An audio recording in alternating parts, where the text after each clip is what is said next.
July 30th Daily Devotional from the Heart by Ellen G. White. Christ the Passover Lamb. And you shall observe this thing as an ordinance for you and your sons forever.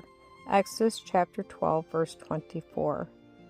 There were quite a number of the Egyptians who were led to acknowledge, by the manifestations of the signs and wonders shown in Egypt, that the gods whom they had worshipped were without knowledge and had no power to save or to destroy, and that the God of the Hebrews was the only true God.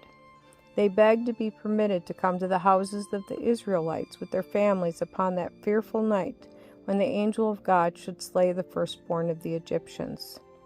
The Hebrews welcomed these believing Egyptians to their homes, and the latter pledged themselves henceforth to choose the God of Israel as their God, and to leave Egypt and go with the Israelites to worship the Lord. The Passover pointed backward to the deliverance of the children of Israel, and was also typical, pointing forward to Christ, the Lamb of God, slain for the redemption of fallen humanity. The blood sprinkled upon the doorpost prefigured the atoning blood of Christ, and also the continual dependence of sinners upon the merits of that blood for safety from the power of Satan and for final redemption. Christ ate the Passover supper with his disciples just before his crucifixion, and the same night instituted the ordinance of the Lord's Supper, to be observed in commemoration of his death.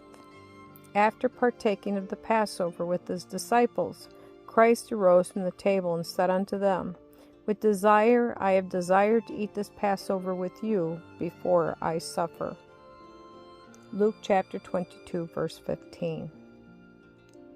He then performed the humiliating office of washing the feet of his disciples. Christ gave his followers the ordinance of washing feet for them to practice, which would teach them lessons of humility. The example of washing the feet of his disciples was given for the benefit of all who should believe in him.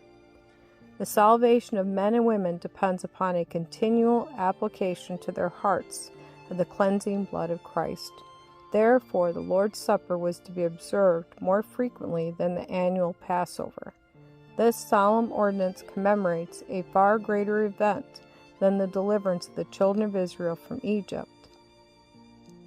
That deliverance was typical of the great atonement which Christ made by the sacrifice of his own life for the final redemption of his people.